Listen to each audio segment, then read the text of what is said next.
Okay, looks like we have people joining us still. And as people join, let's get started. Hello, everyone, and thanks for joining us today. I'd like to welcome you all to our 5th session on Talking Interoperability. My name is Melis Güven, and I'm the Global Lead for Social Protection Delivery Systems at the World Bank, and I have the pleasure of setting the context for this interesting event this morning. This event is part of a dialogue series where each session focuses on one country example, and the dialogue series is organized by the Digital Convergence Initiative, and I'll talk to you more about that in a little bit. Next slide, please. So before we start the presentation, let's look at the agenda for today. So what are we going to cover during this event? Following these introductory remarks, we will move to our guest speakers, and today's presentation will be an excellent opportunity to hear about the experience of the General Secretariat of the National Social Protection Council in Cambodia, and we're going to talk about their experience in harmonization of digital social protection. And one of the mandates of the Secretariat is to support better digital interoperability of social protection in the country. And their presentation will be followed by a panel discussion, after which we will open the floor for questions from the audience to allow for an exchange. And this is obviously consistent with the name of the series. It's a dialogue series, and we would most certainly like to promote that dialogue. We have 2 hours for our session, and we will wrap up with some closing remarks, highlighting main points from the discussion at the end of the event. Next slide, please. So quickly, some housekeeping rules.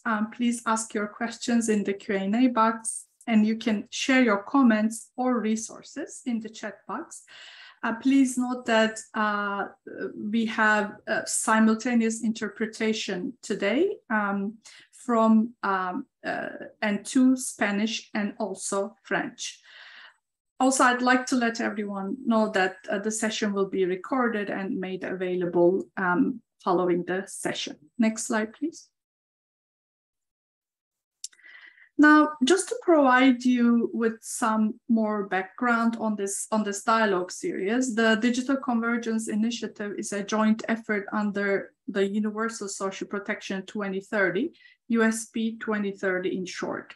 And while the dialogue series is organized by USP 2030 members, the objective is to be more inclusive by going beyond USP 2030 members to include representatives of governments, development partners, and private sector.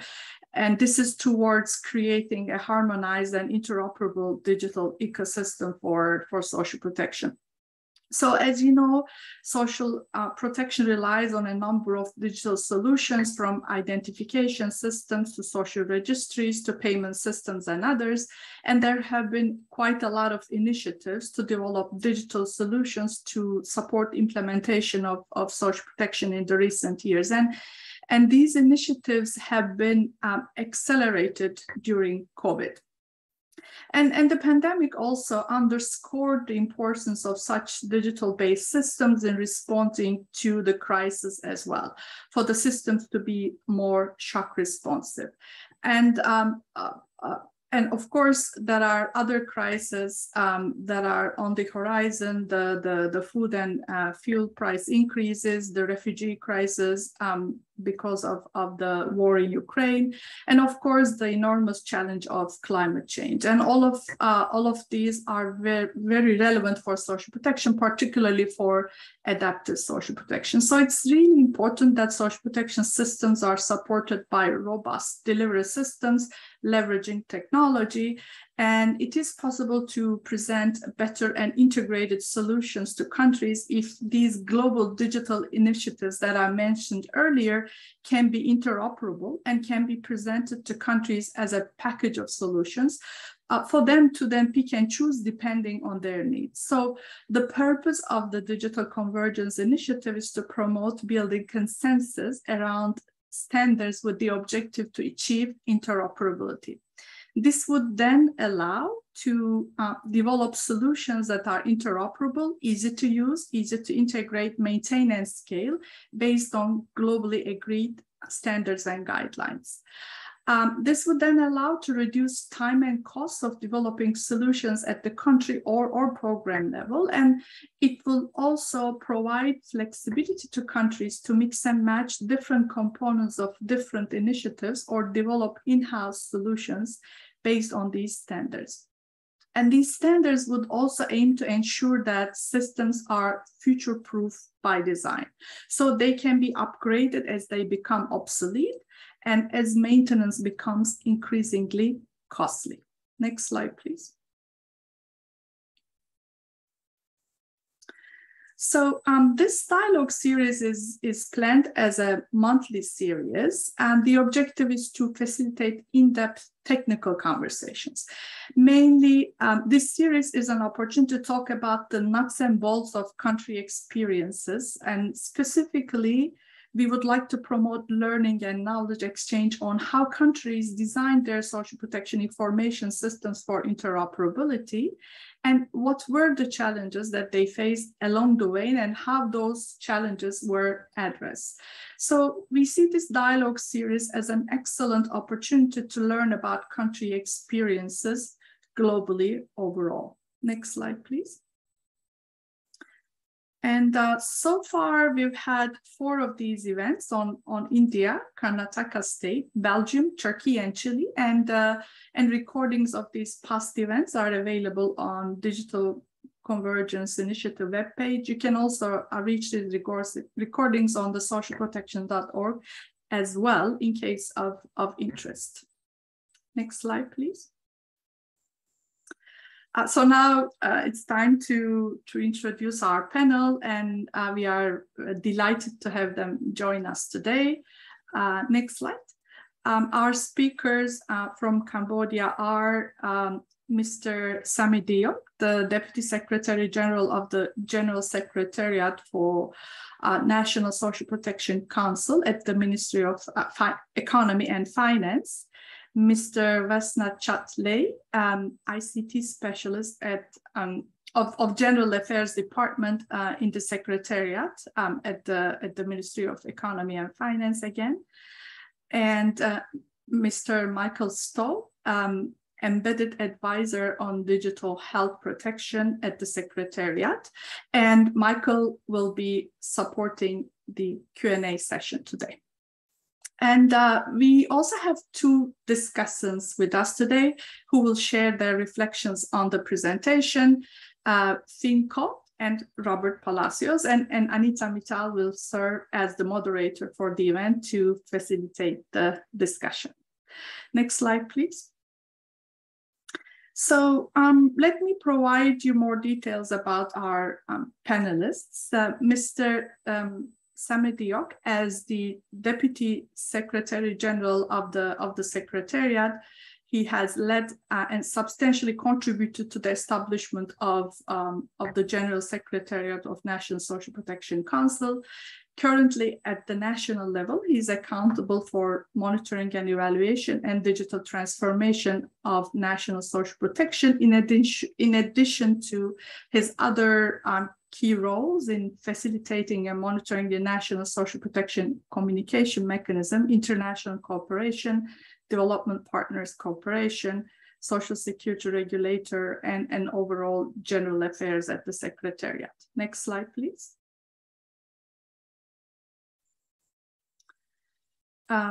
Mr. Veasna Chhut is the lead ICT specialist at the General Secretariat of National Social Protection Council of Cambodia. He is driving the agenda of digital transformation for social protection at the technical level.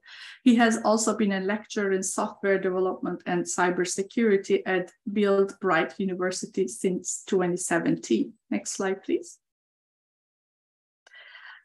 Michael Stahl, as the advisor at the Secretariat, supports the team in strategic decision-making for digital transformation.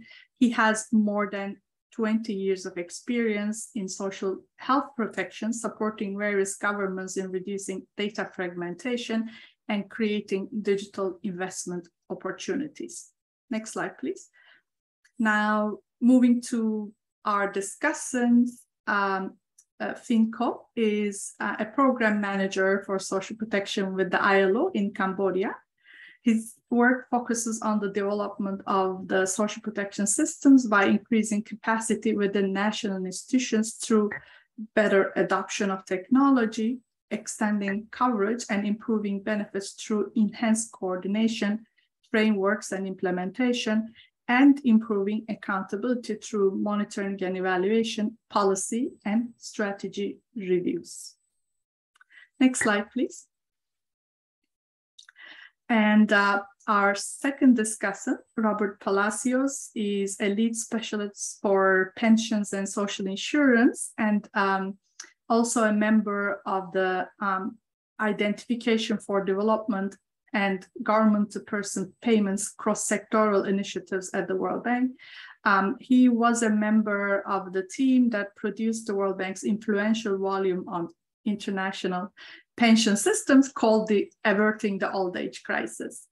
And Robert has worked in more than 30 countries in Eastern Europe, Asia, Latin America, and Africa, and he's currently working in a number of East Asian countries in the context of social protection response to the COVID-19 pandemic.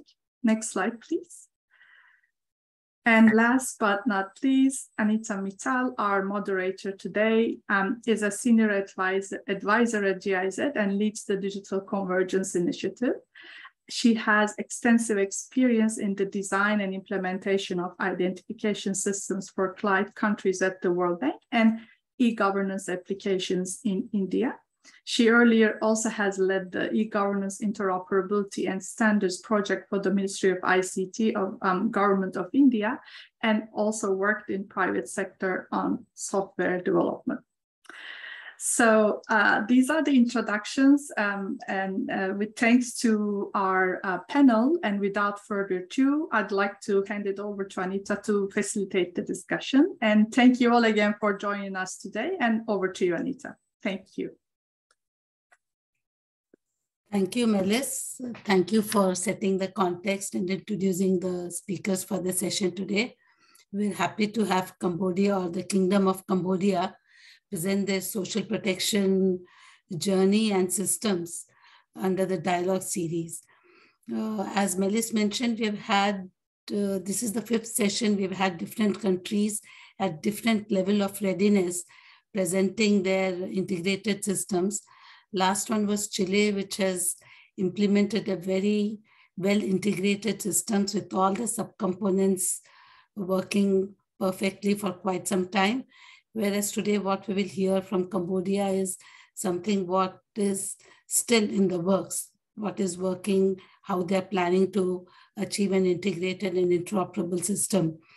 I was just looking up and I saw that Cambodia has some of the good enablers, which is they've got a very high rate of literacy, over 80%. Then mobile penetration is 130%, and internet subscribers is 15 million in a population of 17 million. So I think lots of the enabling conditions for uptake of digital transformation in economy exists in Cambodia. So we are very happy to hear their journey on social protection today. Before the presentation, I would like to invite His Excellency Samedy to give some opening remarks and set the context for the presentation by Mr. Veasna. Over to you, Mr. Samedy. Okay, thank you so much, Anita. Also, thank you so much to Fernandas and Melis. I could hear that 3 of you already have introduced some of the Cambodian context already. So I think to welcome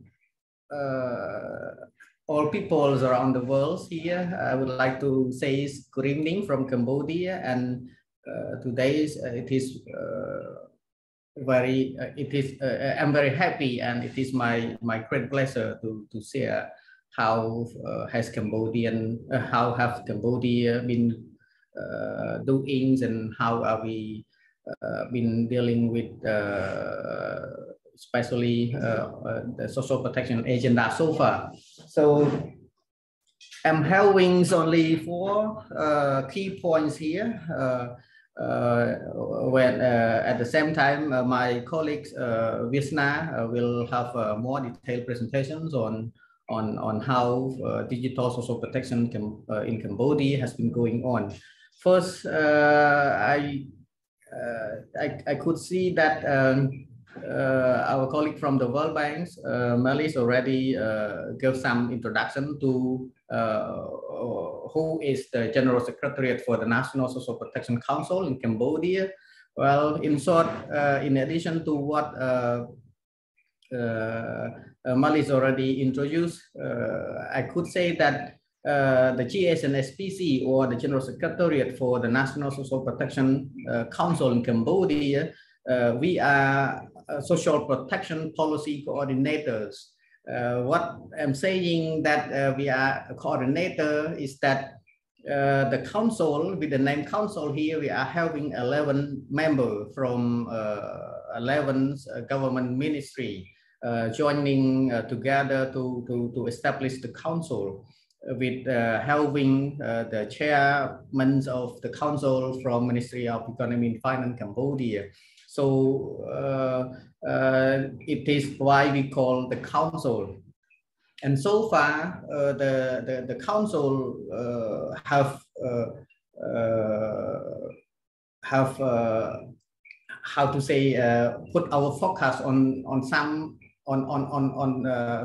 some key focus on social protection area, especially on social security sectors, on social assistance, on the cross-cutting issues, and on the governance aspects of social protection, which not only includes on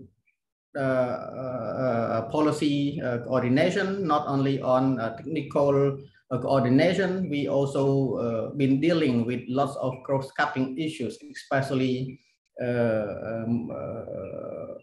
M&Es, and one of the key topic for today is ICT, which is here we mostly use the word digital social protection, which we are working toward.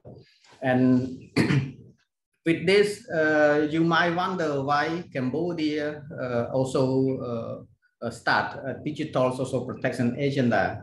With some of the key forecasts I just mentioned, especially on the cross-cutting issues in governance, so far as maybe at least some of our colleagues here already well aware that we have many government ministry and institutions who are taking part on social protection with different aspects, especially with different systems where each of them they have say one ministry they have one system, another one they have another system, which all of this system so far we have see the importance that we need to harmonize all of the system, as all of those systems that has already developed, they don't talk to each other. The information is not well exchanged. The information is not well shared among all policy makers, among all government ministries. So once after we established the General Secretariat for the National Social Protection Council, we acknowledge the importance of fixing these issues, of reducing the fragmentation in the social protection sector by harmonizing, introducing the harmonization agenda for all the existing system. And nowadays, nowadays we actually has already started a few steps already toward many mixed picture which we have conceptualized so far, what we call big pictures, which mainly focus on three main steps, which is first, the first step we are thinking to harmonize the identification and registration of the beneficiary, with which in more detail my colleague Veasna will have a presentation later on. That is one of the main agenda that we are working step by step toward the establishment of social protection ID, and even with an ambitions toward the connection with the national ID system as well.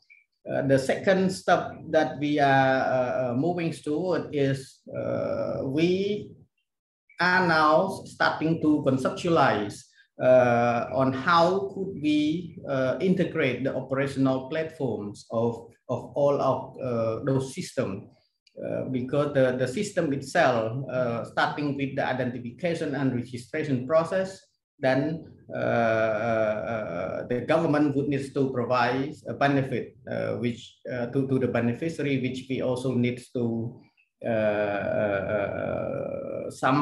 we also need to give the benefit to our beneficiaries through payment system. So we also think to integrate all of those operational platforms as well. And then our big ambitions that we are planning to go toward step 3 is the integrations of management information system, which we are having in our mind, working toward the harmonizations of the system of operators and service providers in our social protection.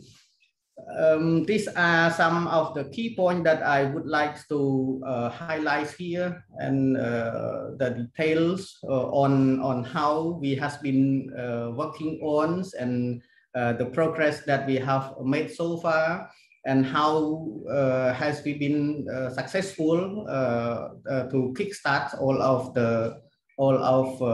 this agenda, and how we could working toward a more comprehensive and more coverage in social protection. Mr. Veasna will have a more detailed presentations on this, and I think now I would like to hand over the floor to Anita to further facilitate. So I hope all of you could learn something from us.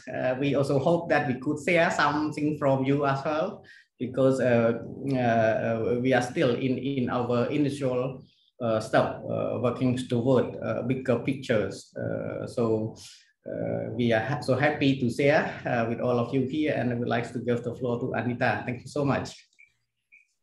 Thank you so much, His Excellency Samedy, for explaining about the governance and institutional mechanism of the social protection, the lay of the land with respect to the digitalization status of social protection, and also for sharing the key 3 priority areas which involve integration with the identification system, integration and interoperability with the payment systems, as well as harmonizing all the different service providers, which is what the Digital Convergence Initiative also aims to do, which is integration and interoperability of different systems for efficiency, better user experience, and all.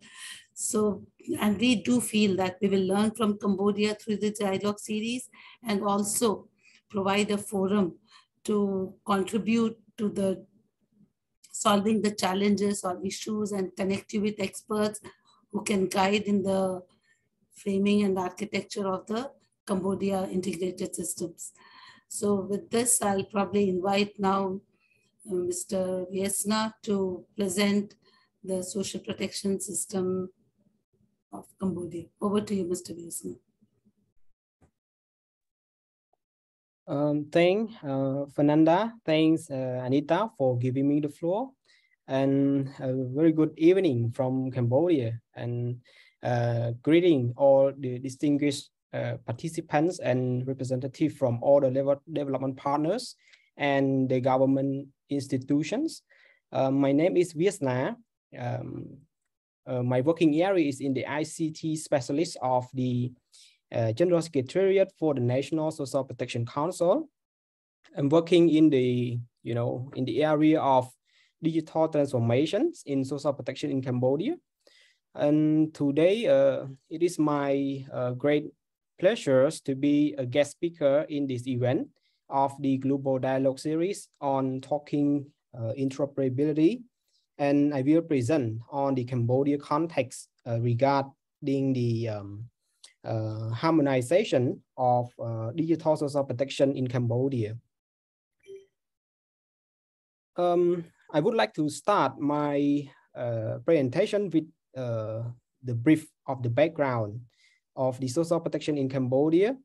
Currently, Cambodia has around 17 million populations with 25 provinces, not a very large population compared to the countries in the region.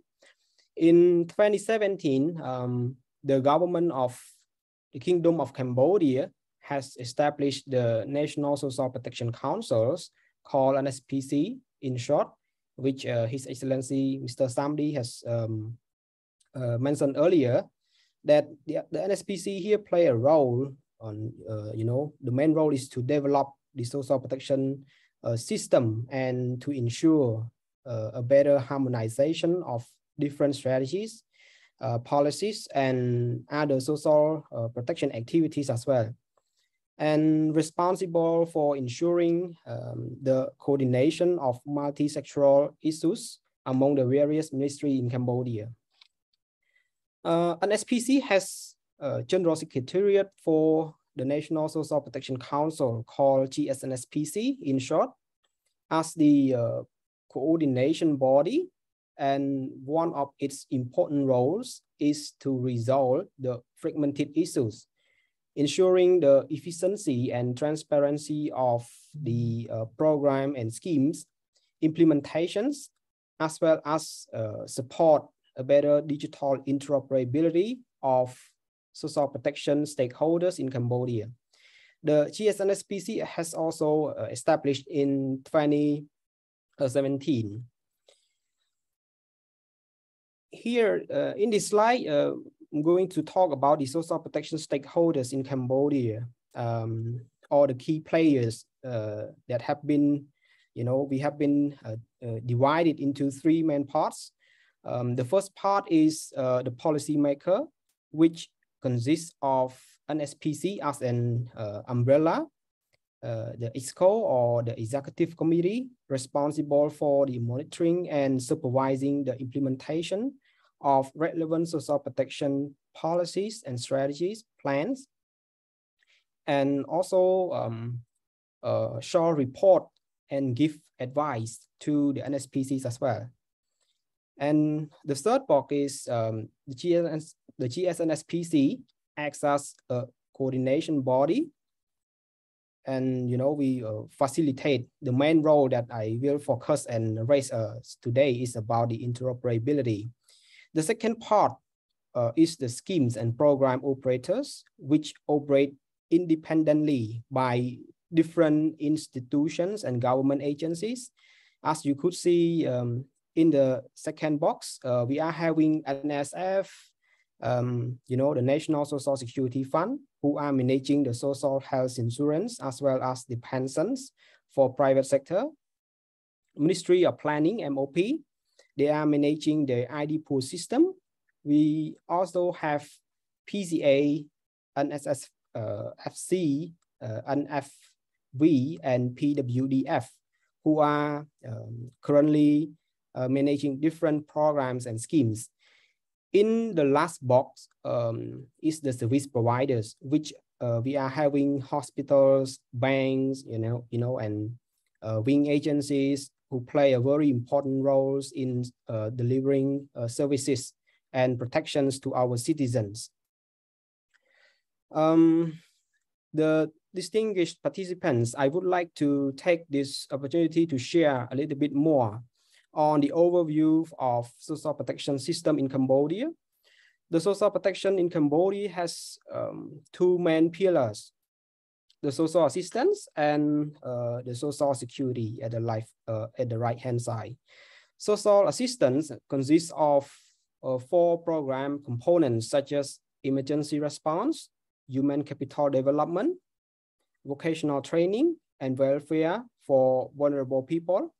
Along with that, we are also having social security, which consists of 4 programs as well. And, you know, we are having pensions, currently, you know, just start to operate, health insurance schemes, employment injury, and unemployment.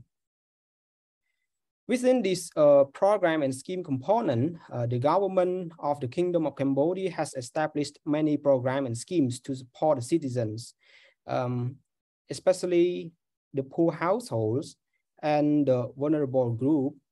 I will not mention all of them, as you could see in the slide already. For instance, I will point out the social health insurance, which, as you could see, we have 3 types of different schemes already. The first one is the health insurance for civil servants, for formal private workers, which both of these schemes are operated by NSF. And the health equity fund is managing by payment certification agencies. We call it PCA in short, under Ministry of Health. For the human capital development, we are also having the cash transfer program for pregnant women and children under 2 years old, which is currently operating by the Ministry of Social Affairs, and, you know, so on and so on. By mentioning all of these details, I would like to point out that by, you know, taking this decentralized approach, you know, having different government agencies operate different programs and schemes to ensure the efficiency of the beneficiary identity or identification, which leads us to the issues of system fragmentation. And, you know, I would like to elaborate it more about these cross-cutting issues in the next 4 or 5 slides as well. By aiming and looking for toward a vision of increasing the status of Cambodia to become an upper middle income country in 2050, one of the long-term visions is to develop the robust social protection system as a tool for reducing and preventing poverty, vulnerability, and inequality, as well as stimulate the economic growth. The National Social Protection Policy Framework, or we call it NSPPF in short, has established in 2016. And, you know, it is in place now. We are working based on these policies. Our, you know, focusing on our ultimate goal, you know, our ultimate is aims of the integrations of data and information management system would be, you know, would be improve the citizens' experience and access of social protection program and schemes. To have a better experience, the digital solution is main objective that could enable accessibility, reduce the workload, and, you know, to avoid the inconsistency of the identifications. In this slide also very important that this will show the step that we have taken so far, and these are the steps that we have taken from 2019 until now. In 2019, we started to bring all related stakeholders to do the diagnostic study in order to understand the digital social protection landscape, discuss the challenges of the decentralized approach, which lead to system fragmented issues. And also we set clear directions together moving toward forward and, you know, to solve these cross-cutting issues.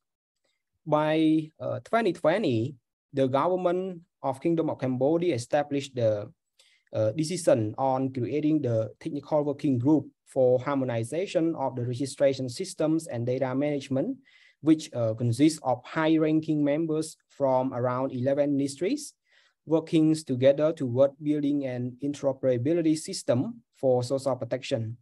The big advantage for us now is, we are having Cambodia data exchange platform called CAMDEX in the step 3, as you could see, already in place, which we also, which it is also under the administration of the Ministry of Economy and Finance as well.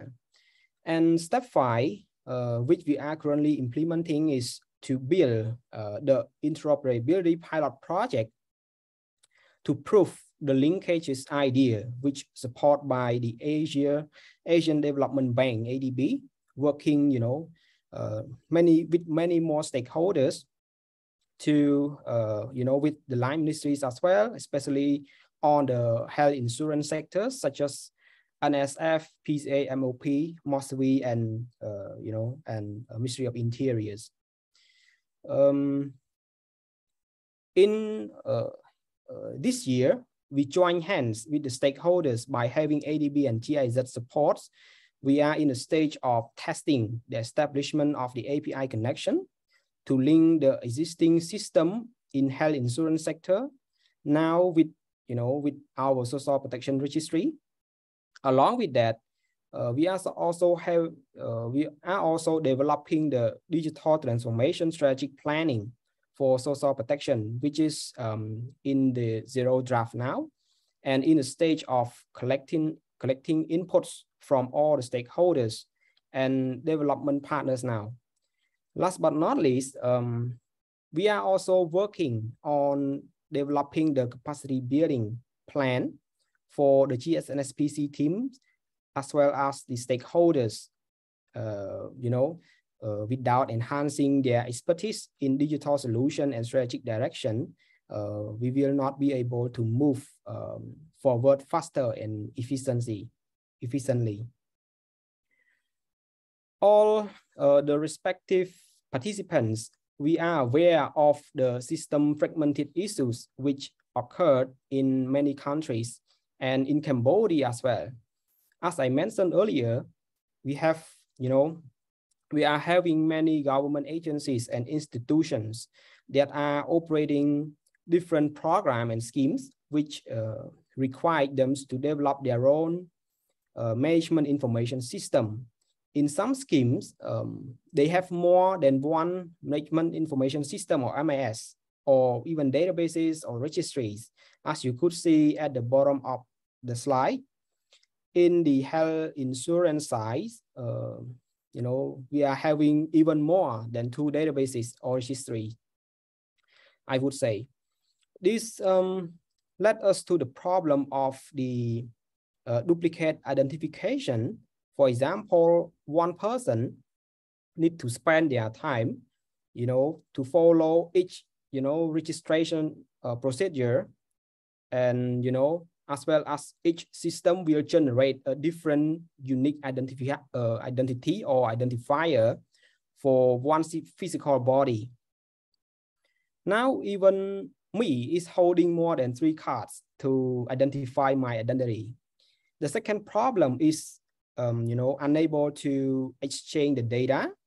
The operators are currently working, in silos, which most of them don't have communication with each other, unable to cross-check between the systems to see, the entitled status of the beneficiaries, so on and so forth.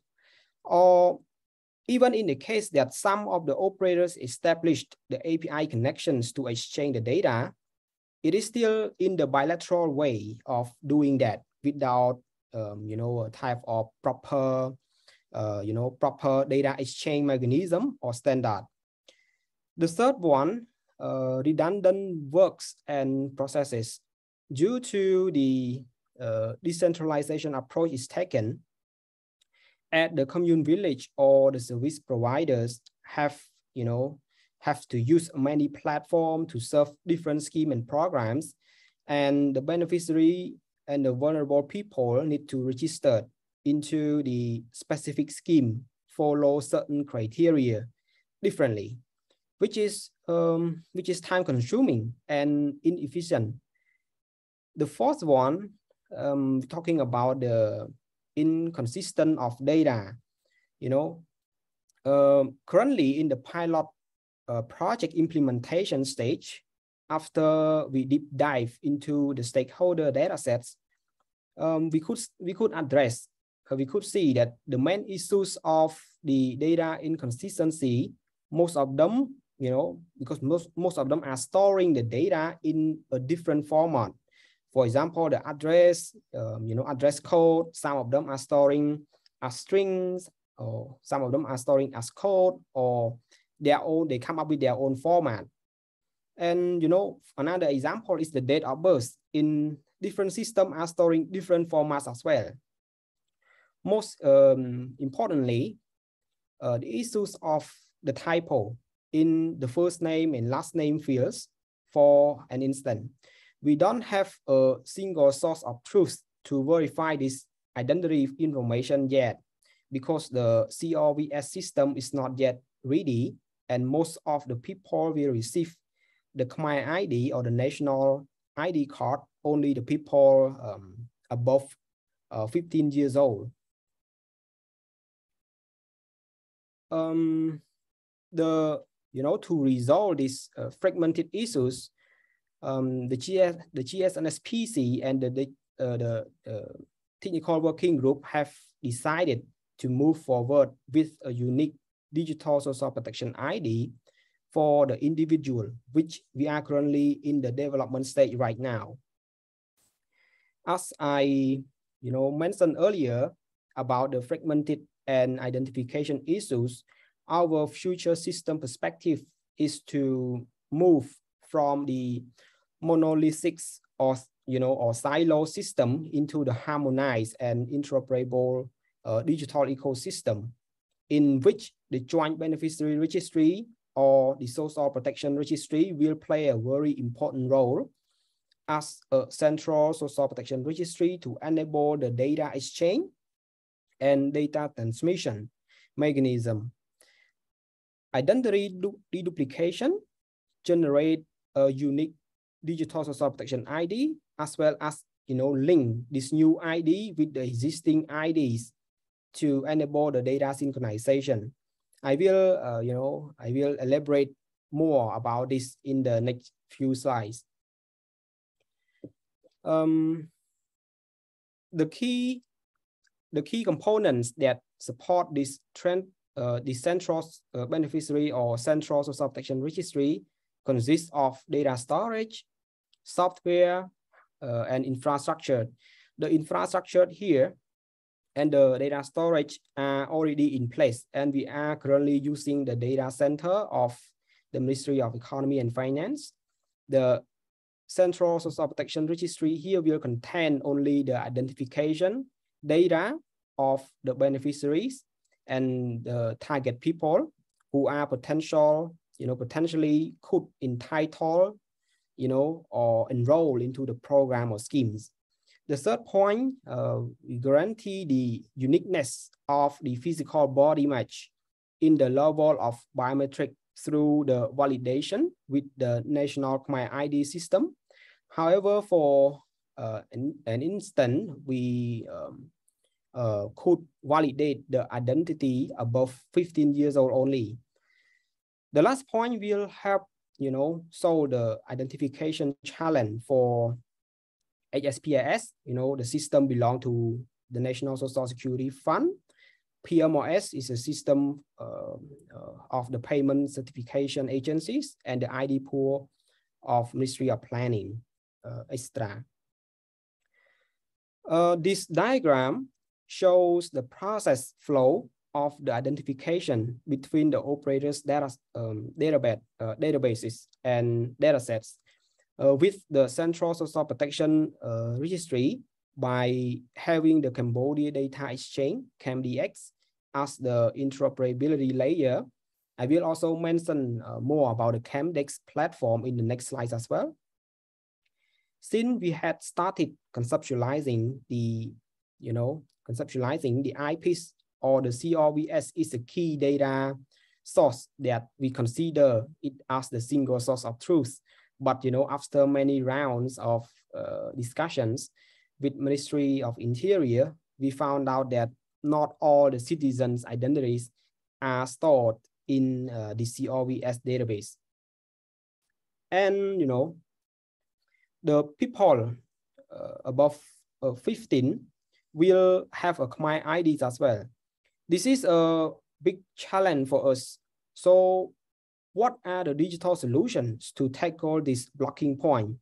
We had conducted many consultation and concrete diagnostic studies, and we proposed to develop a social protection registry. We call it SPR, which our main goal, is to reduce the burden of the service providers, commune village officers, and improve the experience of the end users by introducing the unique digital social protection ID or SPID.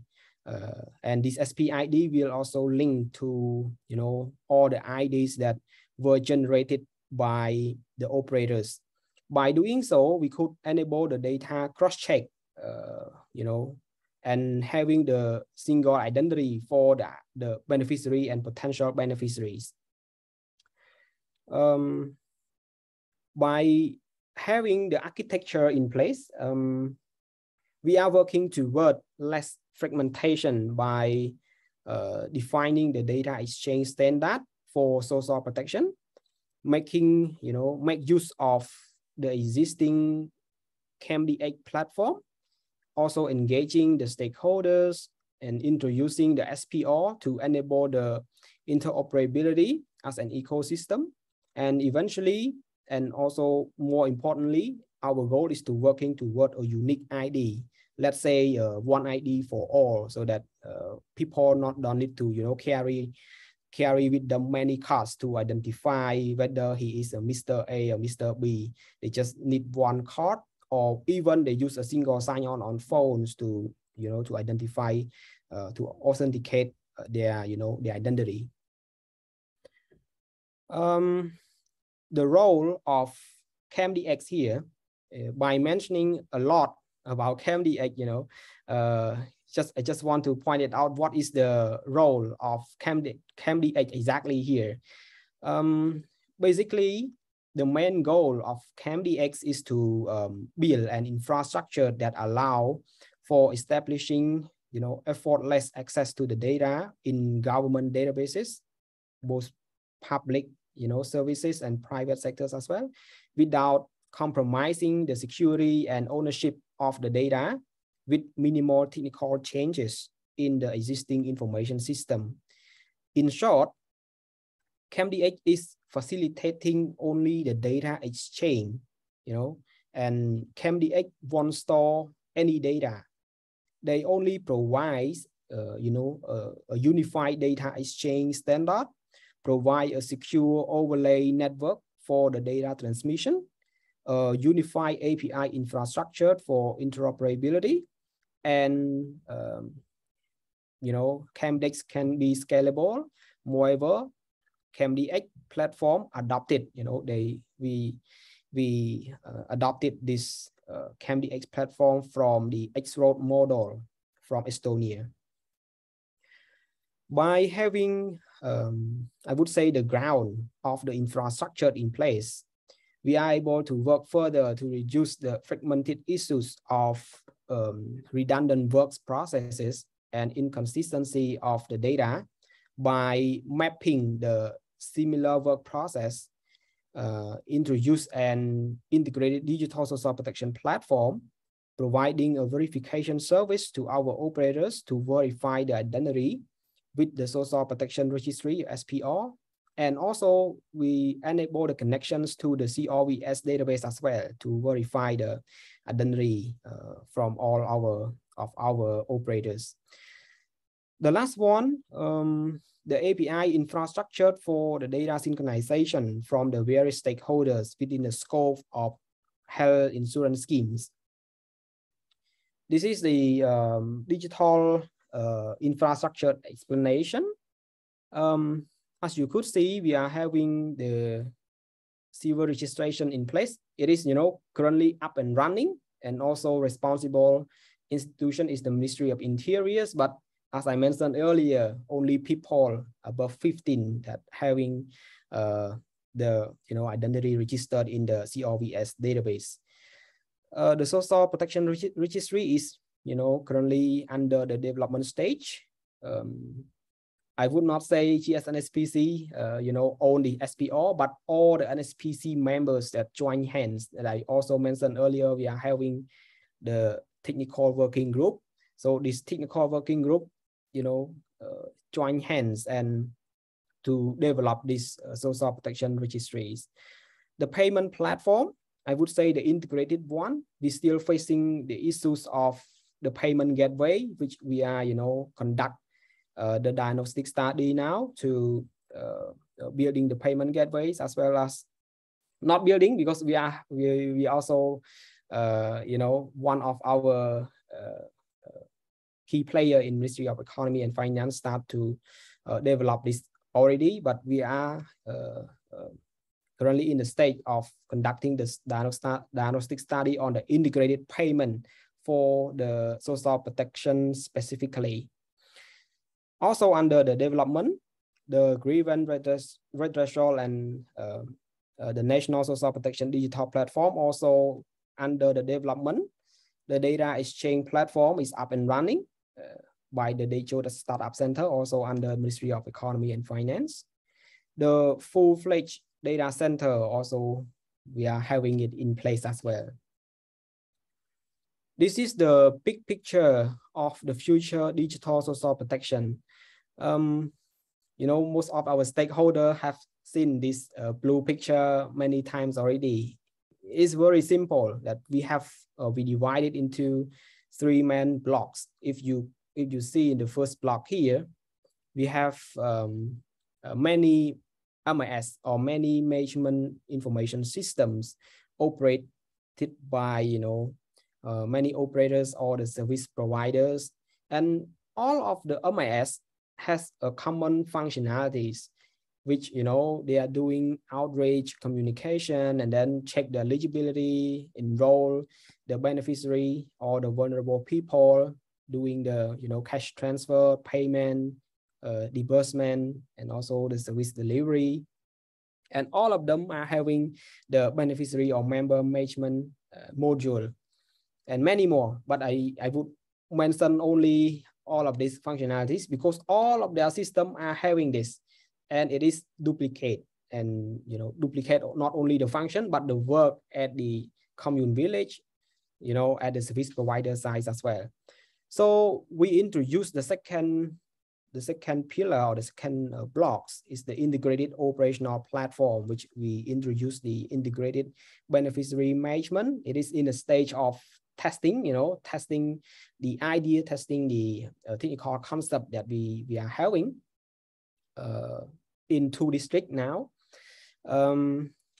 We are going, this integrated operational platform also consists of payment platform, monitoring and data analytics, feedback complaint and complaint management, access of needs and condition, and also other cross-cutting operations.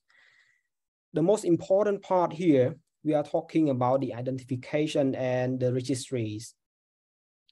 Our goal is to build the National Social Protection Registry, which we divided into 3 phases, which now we are currently developing in, stepping in first phase, focusing only on health beneficiary registries.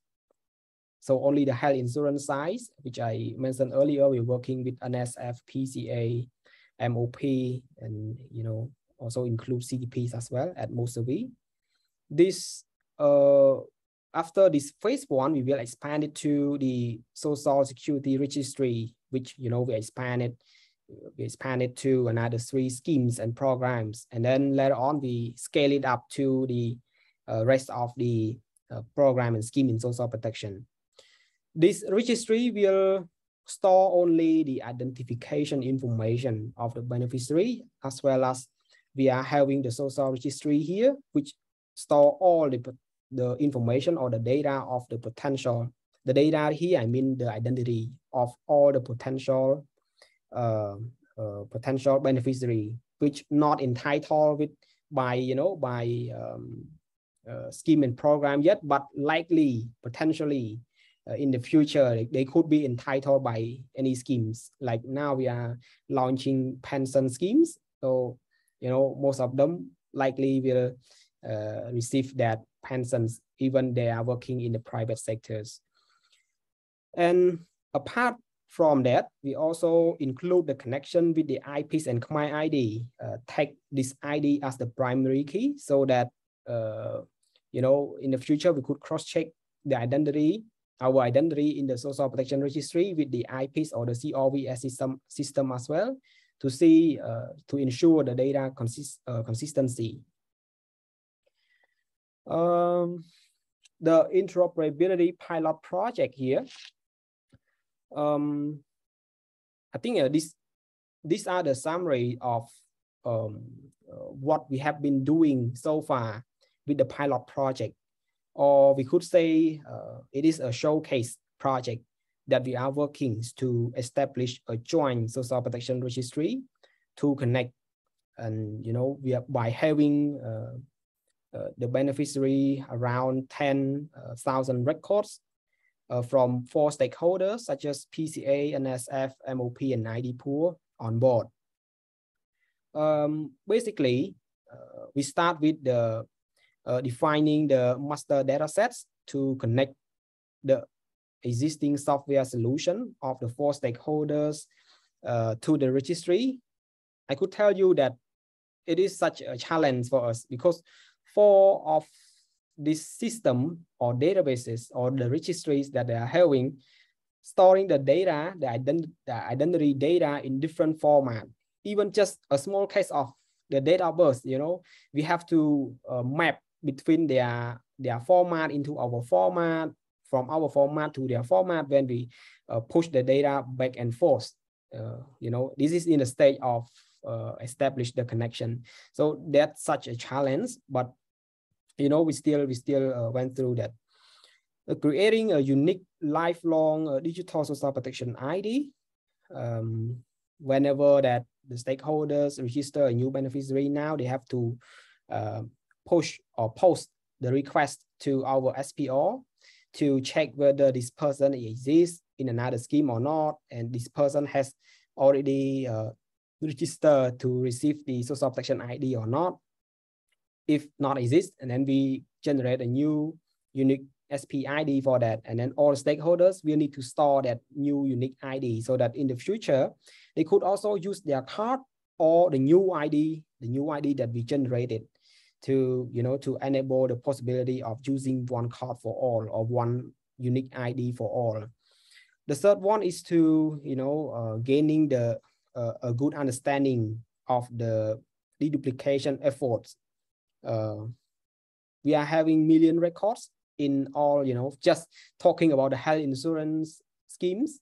Many databases consist, inside that, and in each database we are having million records. So we are working toward how could we deduplicate, how could we do the initial upload into our registry to ensure that we have a unique identity, and also ensure that we could push back and forth the identity, doing the data synchronizations as well.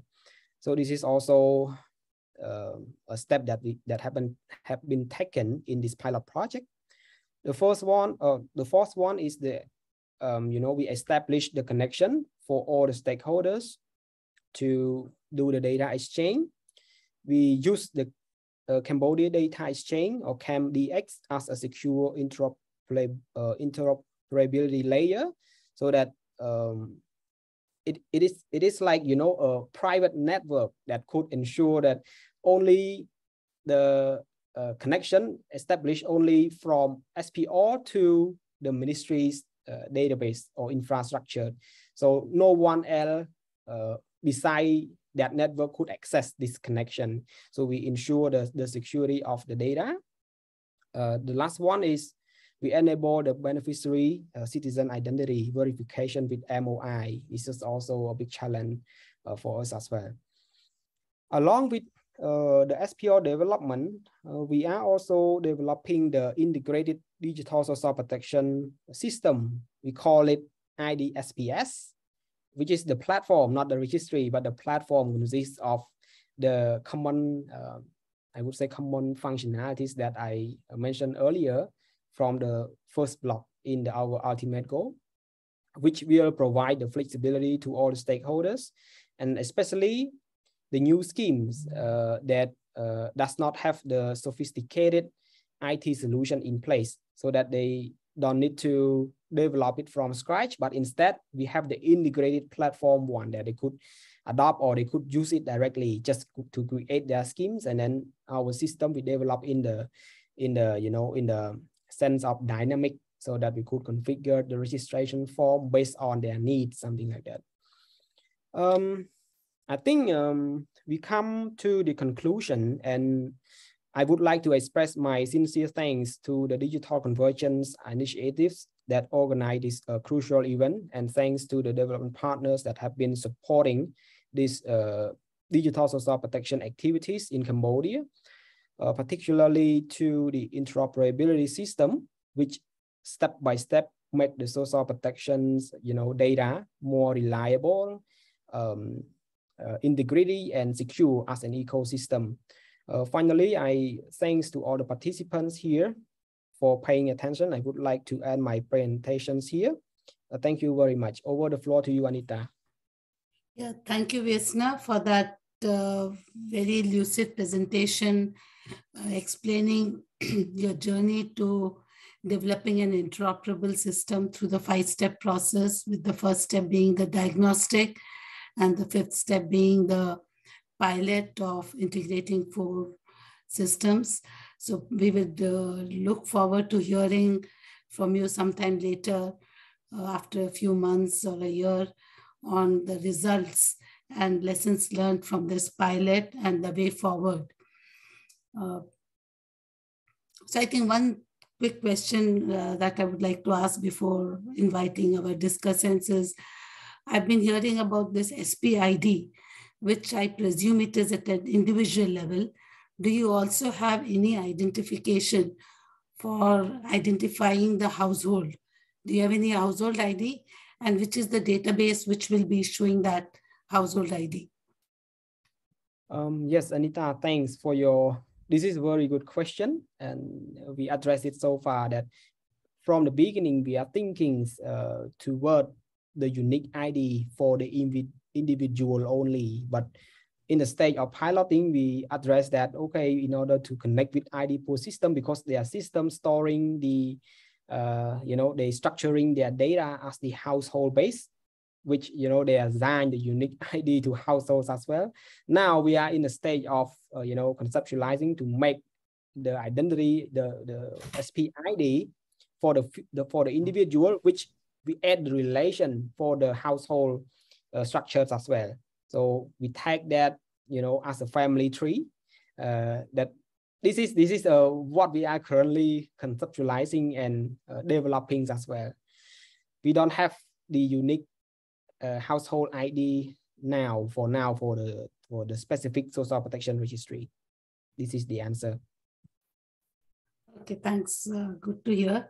So now I'll invite Robert to share his reflections on this presentation and engage in a dialogue with you on the Cambodia system. Over to you, Robert. Thanks, Anita, and thanks to the organizers for inviting me here today. And thanks for that excellent presentation, Veasna, and Excellency Samedy. I was very excited when I heard about this project some time back. And I think it's a great initiative.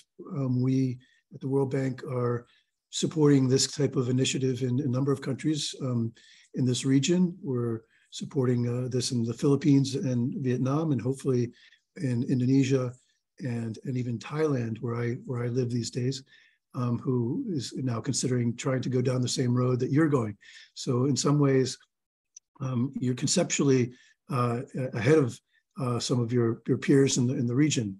Now,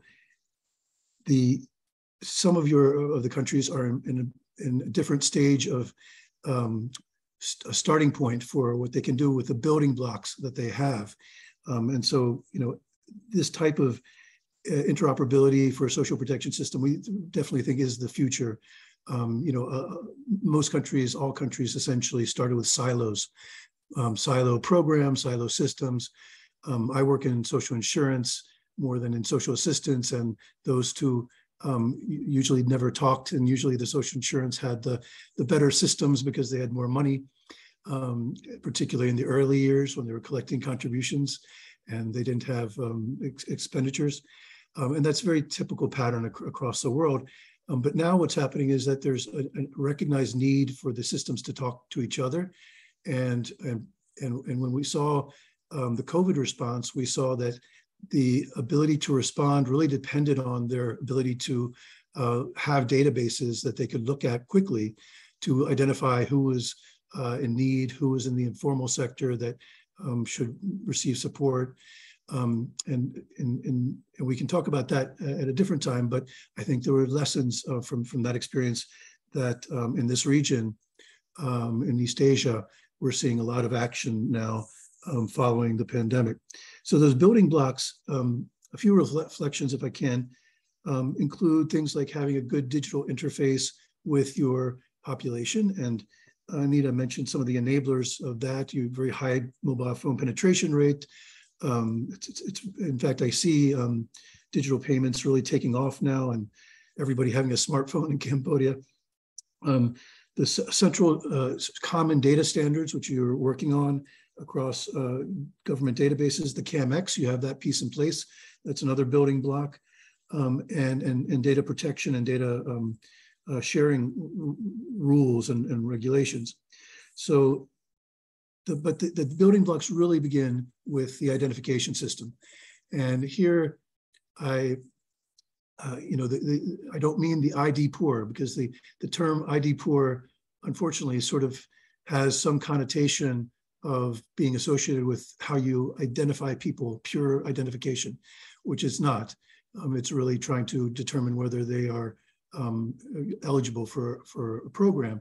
Where identification for me, coming from our identification for development group, as does Anita, is very specific. And for social protection purposes, it does three things.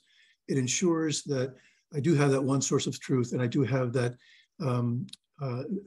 ability to spot duplicates either within one database or across. Second, I'm able to do authentication of transactions at the point of the delivery of whether it's cash or services. And third, and what this is all about really, is to do data sharing and to be able to link different databases, which is a very powerful tool from the government side, and also very powerful in terms of better service for the clients here, the citizens who should not have to, I filled out 3 forms on the airplane from Bangkok to Cambodia. And each time I had to fill out my date of birth, my name, my phone number, my passport number, 3 different pieces of paper. This is the kind of thing, in the future we're all going to try to move away from.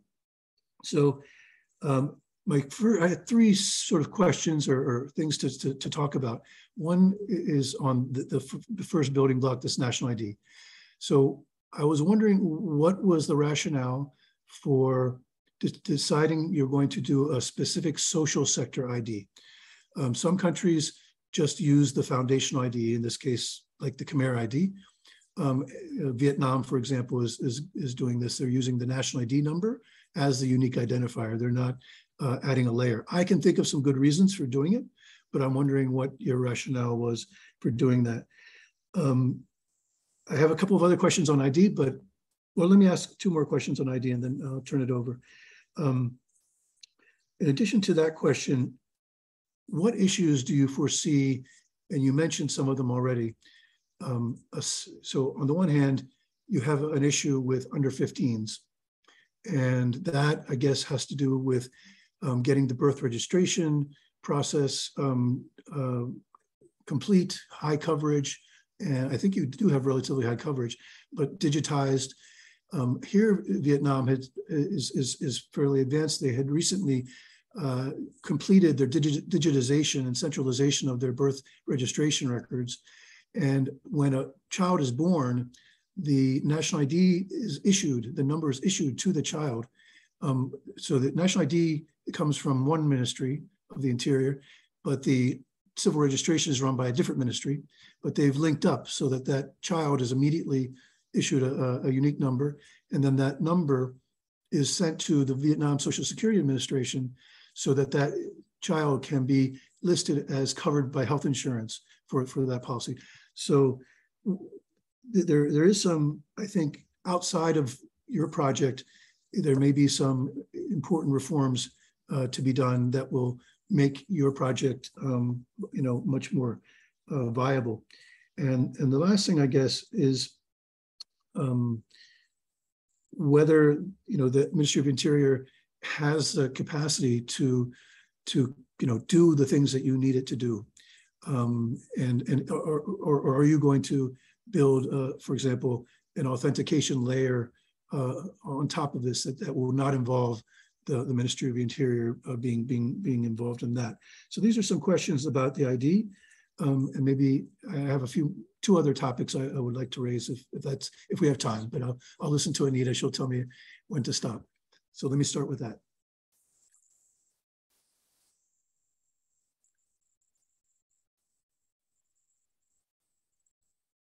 So Anita, shall I answer? Yeah, please.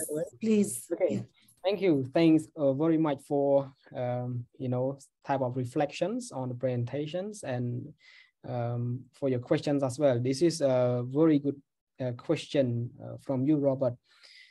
This is the question that we always receive from our stakeholders as well as the development partners as well. Why don't we use the national ID from the Ministry of Interiors, from the identification systems, so that we don't need to create the social protection registries to have the SP ID?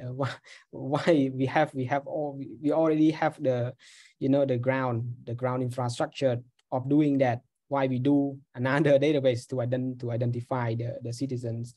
The reason is, in our initiative, we don't think about creating the social protection registry or social registry or beneficiary registry at all.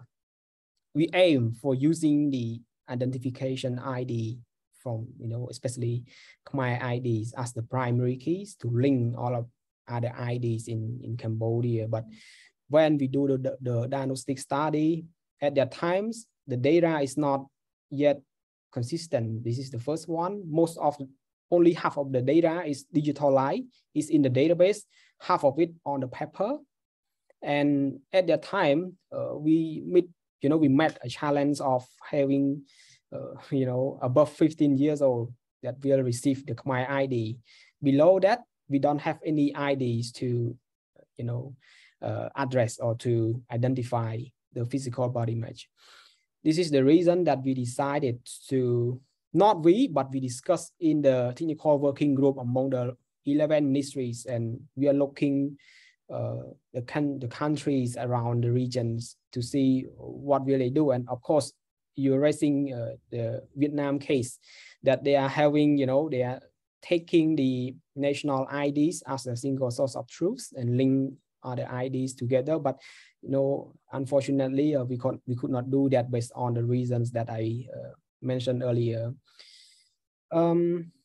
By discussing in the technical working groups, you could see that we don't want to wait until the COVS ready, so all the data has been in place, and then we will wait another two. At that time is 2019. We could not wait for another 2 or 3 years just to have the COVS complete, and then we start linking all of the systems, because the fragmented issues become bigger and bigger when it comes to we are launching new schemes and new programs. Some schemes they create one or two databases, the system to manage.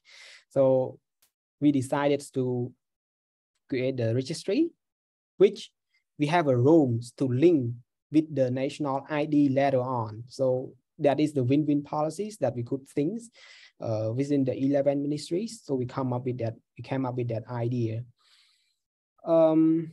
For, you know, most of your question is related with the MOI identification and the SPID. I hope what I described earlier answer to all your questions, Robert. Thank you. Thank you. Shall I continue, Anita? Do I have a little more time? Yeah, you can have another question and we can bring you back for the third question if time permits, but you can have, okay. But I think just on this, I felt the second part of the question, Robert, do you think the authentication aspect, you want to ask that, or that was covered from your perspective? No, I guess, yeah, that still is unclear to me, whether you'll build a sort of an authentication layer for the programs to use rather than relying on hitting the central Khmer ID database.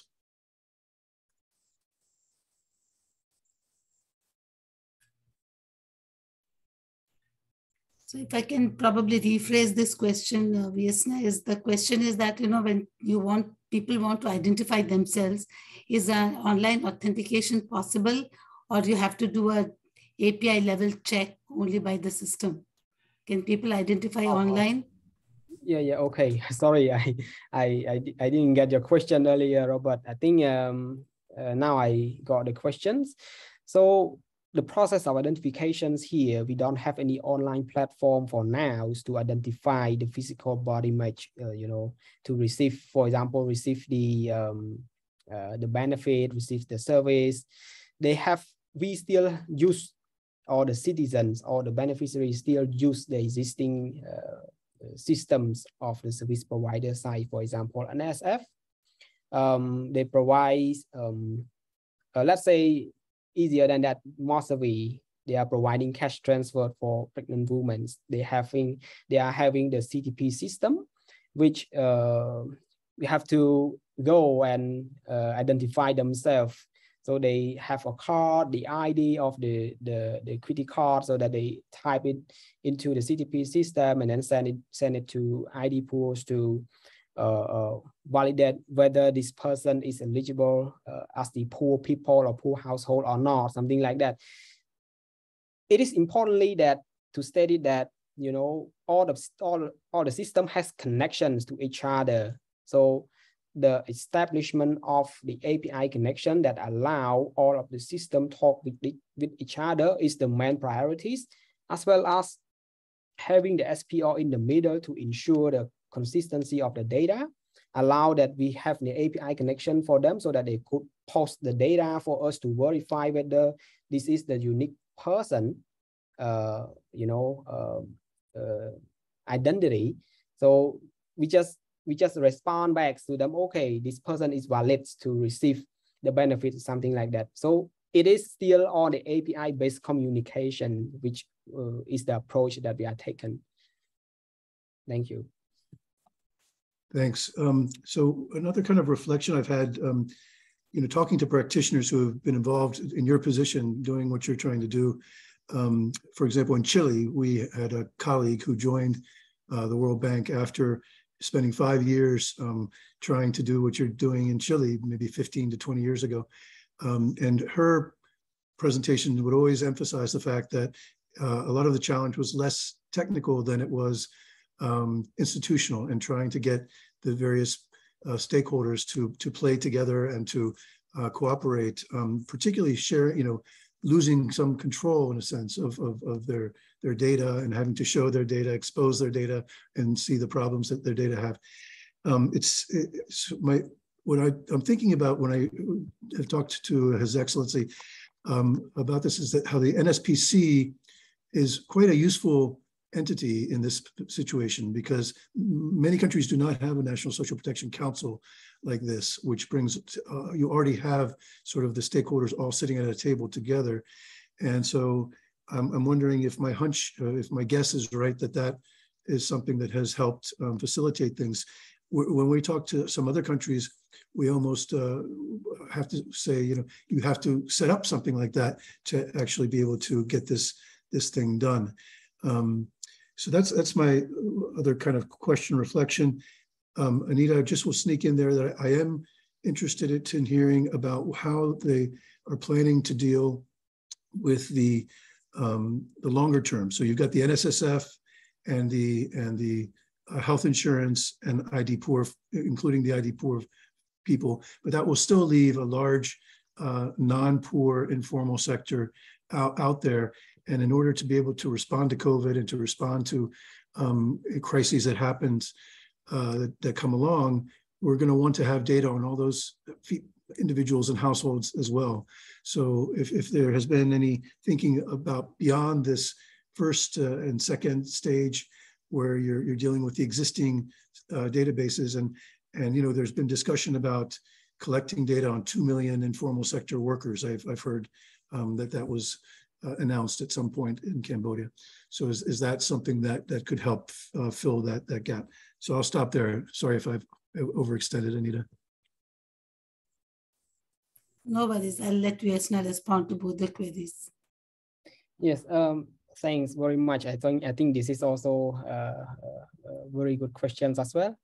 I agree with the Chile case because I joined that as well, and we are facing the same, the same issues since the beginning. And in our SWOT analysis, one of our strengths is to have the coordination body, which is the GS-NSPC and the NSPC as an umbrella, to coordinate in the various stakeholders or ministries, to in the social protection umbrella.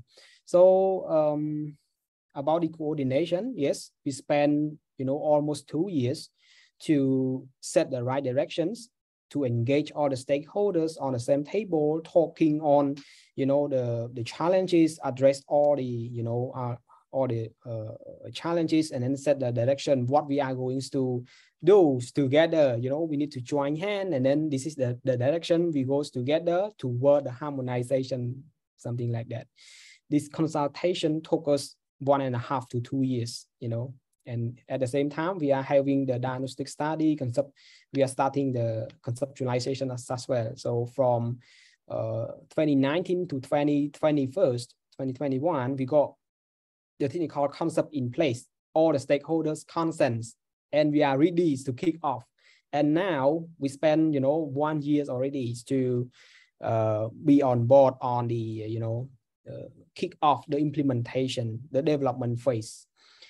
The long-term goal, we are still, stay, I think, whether from now on to the next 5 years, we still stay on the principle of not replacing any one systems.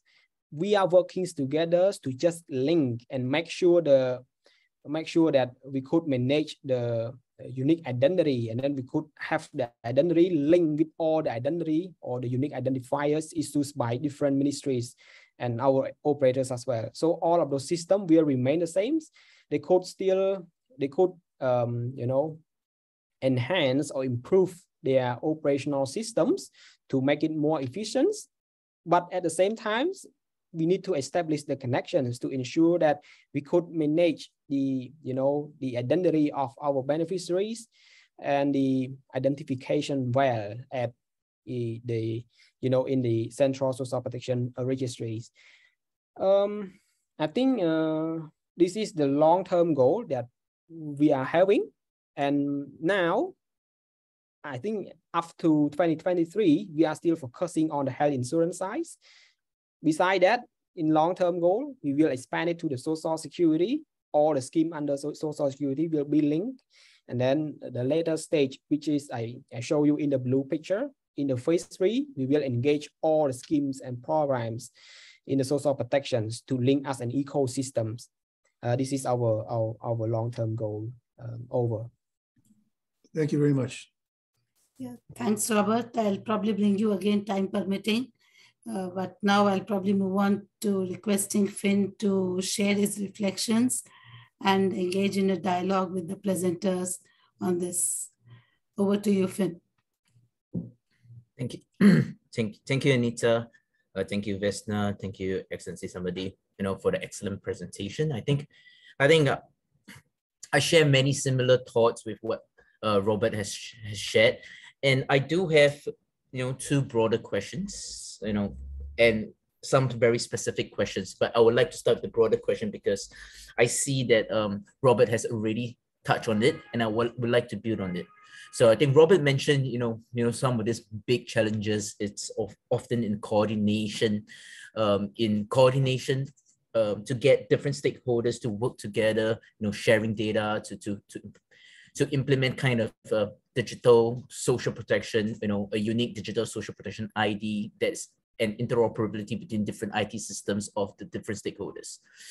Besides the coordination challenges, what are some of these ongoing or foreseeable challenges for, in Cambodia that will impede, this, or that would provide a challenge to this realizing of this future digital SP?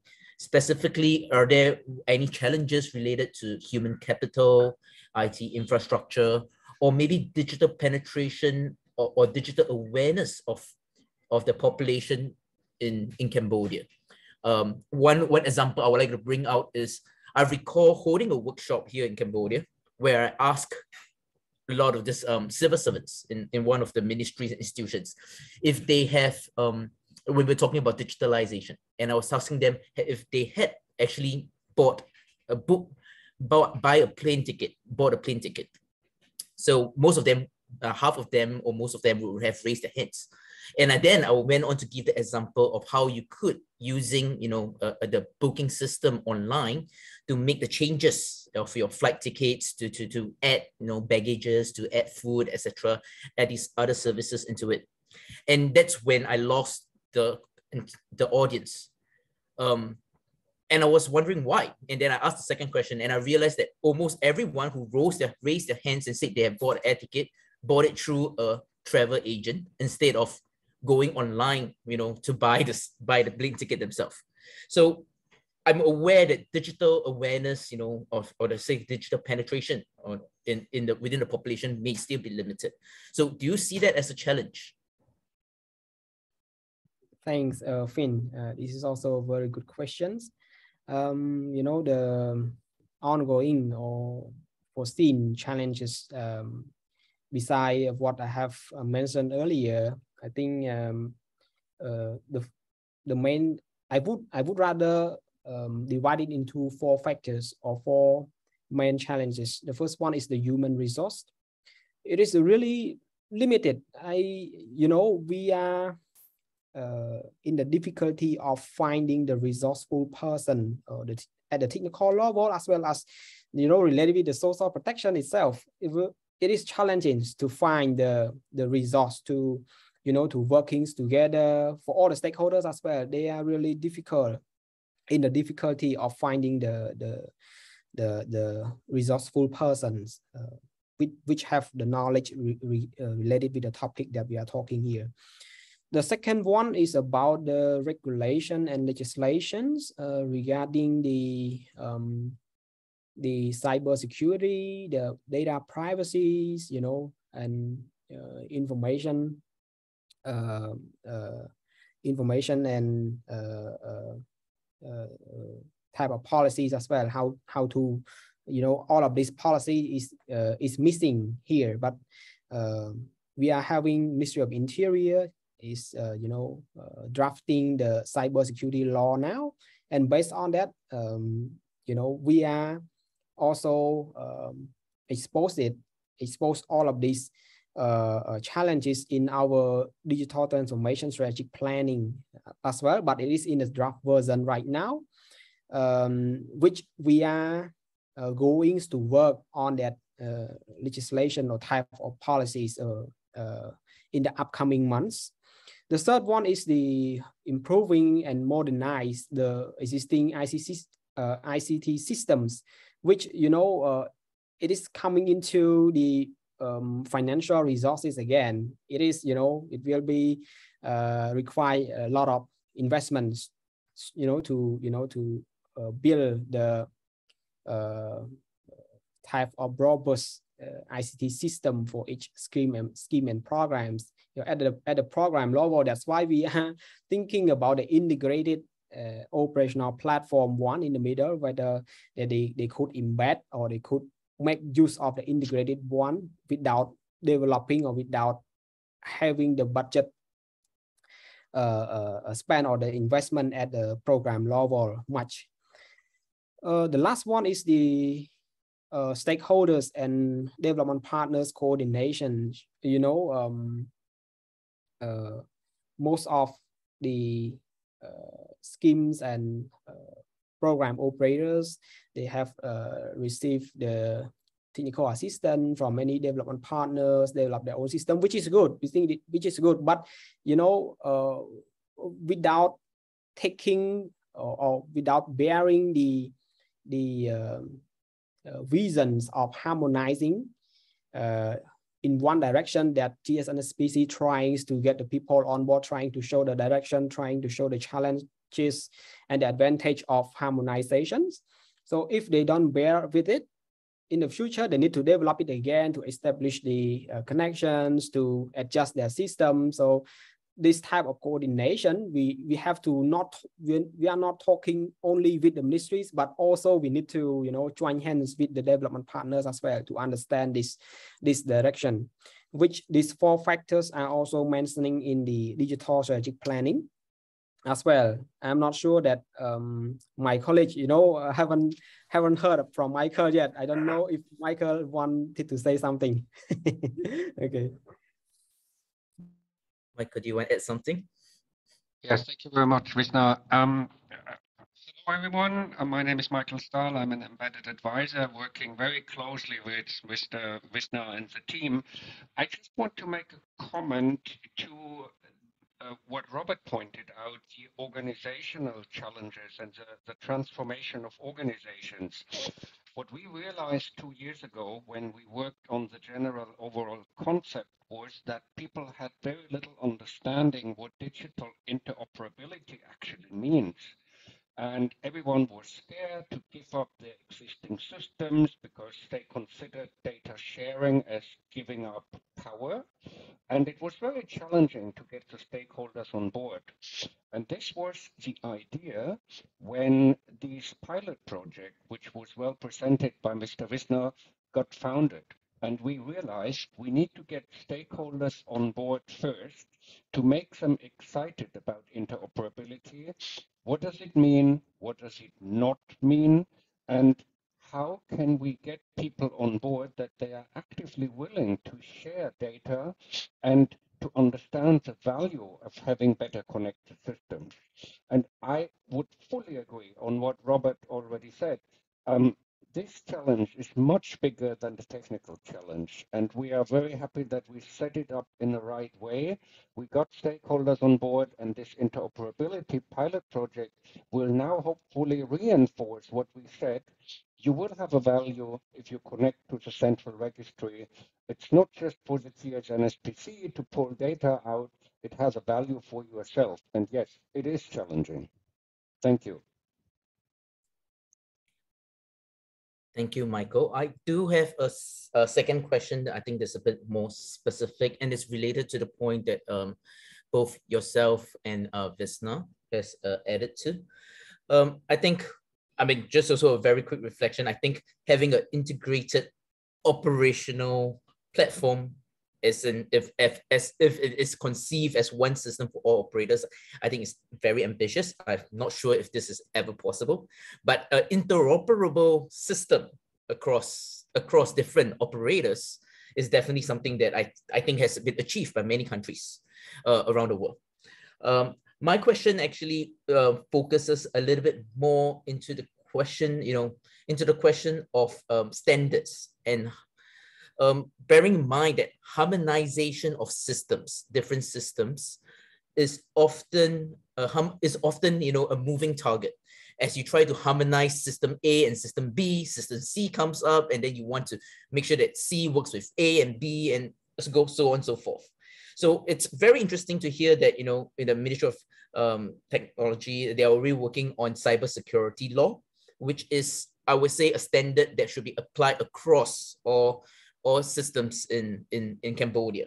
So where is the GS thinking, and understand where's the GS thinking, and in terms of processes, in terms of developing social protection standards, data standards, system standards, operability standards in social protection, to actually proactively, kind of reduce variances within new systems, and hence the need to harmonize system retrospectively. Yes, thanks for your question, Finn. I think this is a very crucial point that we have to work on in, in the next steps, because, without the standard, without set the standard or the policy guideline correctly, we could not frame and operate this type of interoperability correct in the term of many stakeholders join the effort. So like I mentioned earlier, we stated this, missing point in our digital transformation strategic planning. And it is one of the main strategic objectives that we have to take, that we have to, take action on. In the technical side, we are also setting the standard of, the identifications. What is our social protection identity standard? What, we are setting up the infrastructure, the API infrastructure standards as well. If the new system, for example, like what you just mentioned earlier, we have system A, B, and future we have C, D, E, F, and then they will come. So they will, they could just consume the API infrastructure that we put in place already, with their new developed system or their existing system, just plug it in, because we are trying to build a standard, build the infrastructure ready for them to connect, ready for them to be on board, and do the data exchange to make the system as an ecosystems. I would give the opportunity again to Michael. I know that he will contribute more on that.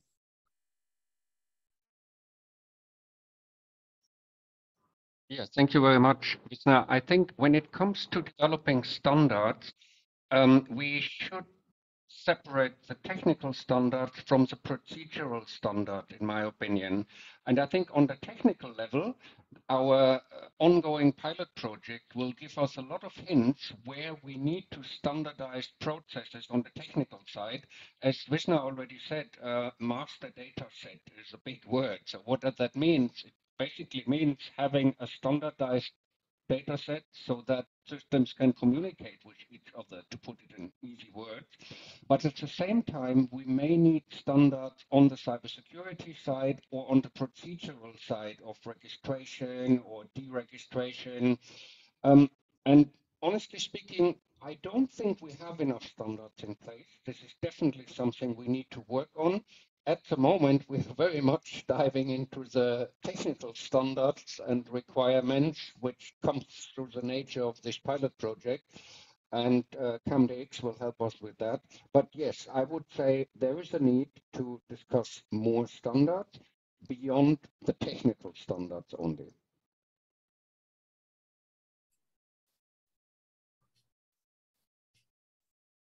So thank you, Michael, and thank you, Veasna and Finn, for that engaging discussion.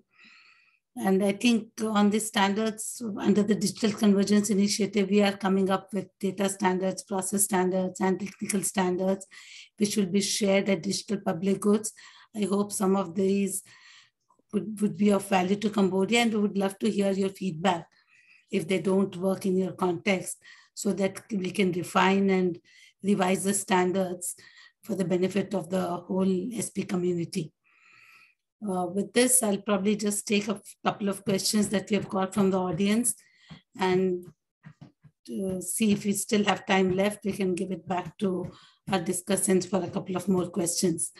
So I think the first question which we have from Varsha Lakshmi is that, how is data privacy and security ensured for end users in Cambodia? And is there currently any measure in place drawing from the ID Poor program? Over to you, Veasna and Michael.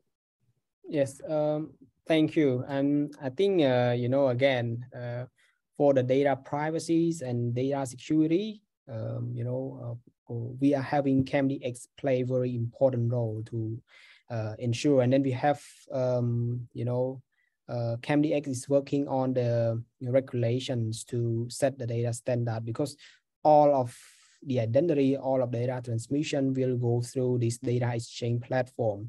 But for the social protection specifically, we will, we are having the plan in place already of moving toward building the guideline, building the standard, building the data privacy policy, data protection policy, as well as the cyber security policy for specifically for the social protection data.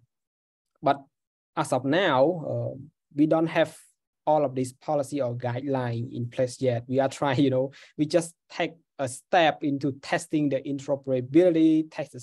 We are in the stage of testing the connection, data transmission between one and another system, and testing the linkage, so on and so forth. So this is the things that we have to, working on it later on. And we totally agree that it's very important, crucial to consider. I will also need Michael to share his opinion as well, if he have any.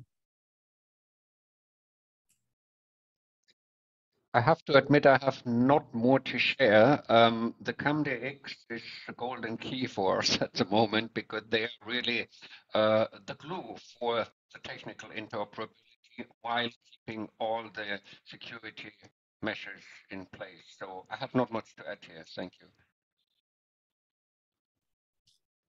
Thanks, Michael and Veasna. And I think you're learning from the architecture that we have in Estonia, which is based on same X road. One key important component which helps in ensuring a check on privacy is the transparency portal, wherein people can go and check who has accessed which data, whether it is for any specific purpose or through hacking. Even authorized people should not be allowed to access data for their personal use, authorized people. So this transparency portal, I don't know if it is still a component of your social protection system. That is a good check and balance, which can ensure that even people with access to the systems don't misuse their power, putting the privacy of the individuals at risk. With this, I'll probably now take the second question, which is from a colleague from UNICEF. And the question is, is humanitarian assistance to internally displaced people part of the social protection system in Cambodia? If so, how are the beneficiaries registered in the information system? Thanks for your second question. I think, in Cambodia, we follow the structure of the procedure from the operators. So each operators, they have their own procedures of the registrations, and they have also different system, different workflow, different criteria of checking the eligibility, about checking the entitlement of each beneficiary that comes to register. We rely on them to register the beneficiaries, but at our side here, what we are trying to do is to manage the identity. We don't want it to be duplicated like this. So the identity now is being stored decentralized. With all the system have all Mr. A, for example, and then Mr. A store in the different structure and have different unique ID. We are trying to link those IDs together and store and deduplicate all of those identities into the social protection registry with only one unique identity. But our SPID, of course, will link to all of those ID, and without removing all of those all of those identity. Again, answer to the question, I think the procedure of the registration of the beneficiaries, we rely on the operators. We don't have any integrated platform in the middle, or the single window, or a single window service that could serve when the beneficiary want to install or want to register into any program or scheme. They just come to the single window. We don't have plans to establish type of things, these things yet. I hope this answer to your question. And yeah, thanks, Veasna. I see that His Excellency Samedy is trying to type an answer. Would you like to come in and add your thoughts to this? His Excellency Samedy. No, not at all. I just review the question and about to contribute to for the answer, but then Veasna already covered. Thank you. Okay, thank you. So I think we have time for a quick question from the discussant. So probably I'll first pass it on to Robert, who had something pending. And if still we have time, if we don't get more questions from audience, I'll take one more from Finn. Over to you, Robert. So, so my question was actually asked by Varsha on the data protection, and I do have to say, I just would say that I'm not sure that CAMX is really the locus of the responsibility for doing a data protection. Certainly for the technical issues and for doing what Anita was talking about in terms of having transparency about who is accessing what data and having logs and so on. But in terms of setting the rules of the game, for us at the World Bank, that's a really important part of this puzzle. If there's going to be data sharing across ministries of personal data, which is a very powerful tool for doing very good things, it can also be a very powerful tool in the other direction if the rules are not in place from the very beginning. And I'm sure I don't have to preach to GIZ about that, as they are the world leaders in this area. That's one point. And the other thing is that on the payments, I'm wondering how you're working with, I guess, the central bank there to move towards, during the COVID cash transfer, you mentioned the payments were made. They were made in cash by one company, Wing. And so ideally, and it was done very well, very quickly. But ideally, we would have a system which would result in payments into accounts, preferably transactional accounts, and accounts of their choice. Now, this may be outside of the remit of your work, but I assume that then there's a lot of discussion with, you did mention something about overhaul of the government to payments system to coordinate the NSSF and others to do this sort of a whole of government rather than having silo arrangements between each agency and the beneficiaries. So maybe you could comment on that. Yes, thanks, Robert, for this point. I totally agree with your first point, and the second point, I would like to elaborate more on the payment. At the payment side of it, I think the integrated payment module is one of the important module in the NSPDP, the National Social Protection Platform. Our goal is to have the integrated payment, which could, reduce the bilateral establishment of the API connection from, for example, the from CTP systems in order to, or from most of the side, the Ministry of Social Affairs, in order to deliver the cash transfer for COVID-19 for poor people. They need to establish the connection, API connection with wing agencies or wing bank, right? And it is efficient on times, which is very good for us.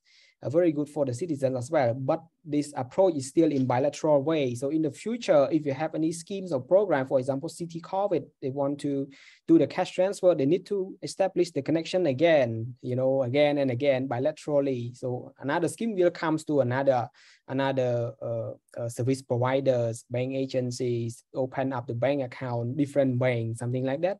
So it will be a decentralized approach again. So we are trying to build one standard called integrated payment, which we need one payment, e-payment gateway, so that this payment gateway could push the transaction through all the, the bank, for example, to the barcode infrastructure, which have a lot of, payment agencies, member of the financial institutions inside that. So we will give the flexibilities to all the beneficiaries to select whenever they want to get the cash transferred into their bank account, and they could also select the bank, and then the transaction will go directly from our integrated payment to the payment gateway and push the transaction to the target or the selected financial institutions.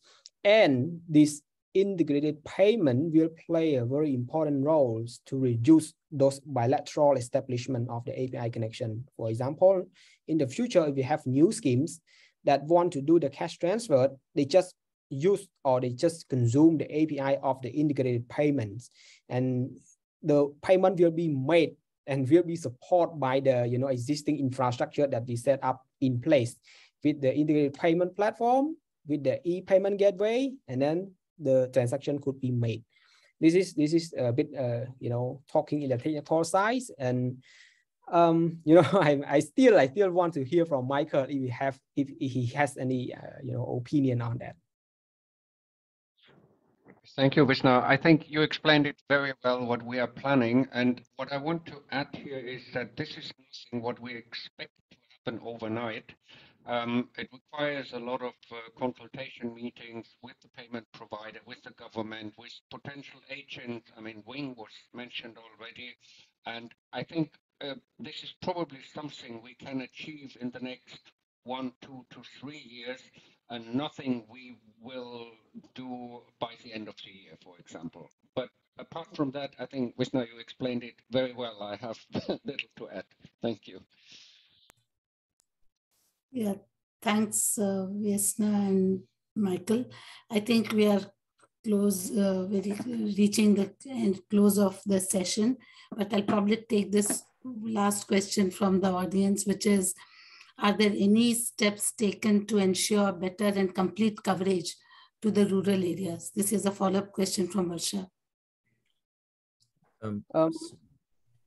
Maybe I can jump in because I have a related question to what Varsha has asked, because she's asking about coverage of rural areas, and I'm wondering from the GS-NSPC, from Veasna, whether there's any thinking about rolling out the CamDX to to other service providers, meaning banks, hospitals, or subnational actors like communes who are actually implementing social protection policy. Now, the question here follows because, for example, in Singapore, there is the SingPass, which is the digital ID for all residents.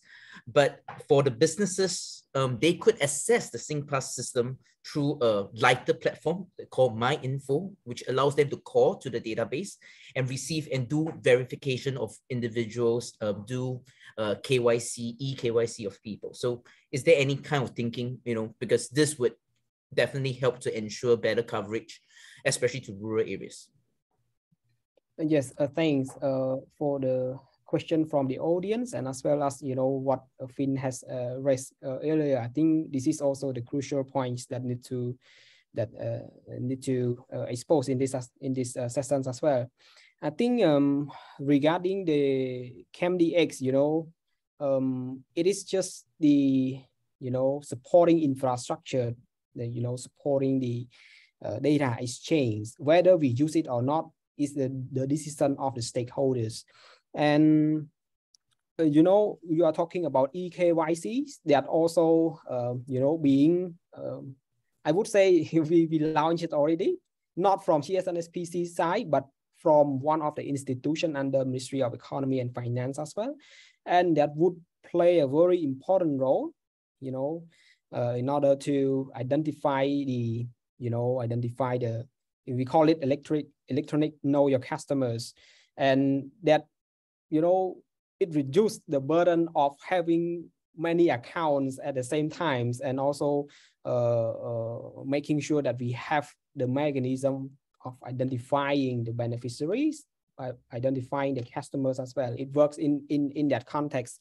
And talking about the, you know, expanding the coverage at the rural area, I think we are having, you know, we are having the infrastructure already at, which is currently managing by the Ministry of Planning. They are having the, you know, the ID pool identification, which, you know, covered the rural for the whole country, I would say, include the rural areas, even that the existing infrastructure, for example, the internet connection is not available in some places, but, you know, it's still the digital technologies could resolve that issues and challenges already. This digital solution is in place, and it needs more times, you know, to elaborate on how ID pool has done that. I think that would be a separate sessions to, you know, to talking, you know, on the specific mechanisms of identifying poor household at the rural side. When we have that identification success, and then the question of coverage could come in. We could cover all the people at rural area or not. It is depending on how efficiency of the identifications at you know, at the social protection law was here. I would stop here and hand over to you, Anita. Thank you. Thank you, Veasna. Thank you to His Excellency Samedy, Veasna, Michael, Robert, and Finn for this presentation and exciting discussion on this topic. Now I'll just invite Rodrigo from ILO to close this session. Over to you, Rodrigo. Okay, thank you, Anita. Well, it's quite a pleasure to have heard this session, and my job is made extremely simple by the very comprehensive moderation, which is the first item I would like to thank, and also by all the help provided by socialprotection.org with all the organizational aspects. It goes without saying that the real value of this initiative and this event is really up to the presenters that come and provide not only their cases and the way they have worked within the context of these themes we discuss within the Digital Convergence Initiative, but also with their extreme humbleness in discussing such life-changing elements of their processes and their programs with us in such an open and comprehensive manner. So I'd really like to thank our presenters, and as well, and together with them, our discussants, my colleague from the ILO, my friend from the World Bank, and all the people who made this happen. As has already been mentioned, we will be publishing very soon not only the recording of the whole session with the different translations and languages, but also the briefs, the presentations and the briefs that we provide in order to constitute and consolidate this body of knowledge, which is actually what we hope to contribute with this initiative. And finally, I'd like to extend the invitation to all of you, not only to take part in our next meeting, which will be on August the 11th, which I'm biased because it's about my country, but a presentation about some of the interoperability challenges of Brazil. And we will have the people from DataPrev, the social protection data processing company, coming and explain how they dealt with most of their interoperability challenges, especially during the pandemic. So my last thanks now are to all of you who have attended the session and actually made it happen. So thank you very much. And I hope all of us will meet again to develop further this cooperation. Thank you.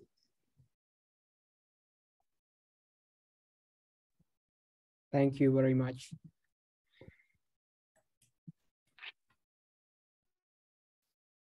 Thank you all. Bye-bye. Bye. Thank you, everyone. Goodbye, everyone.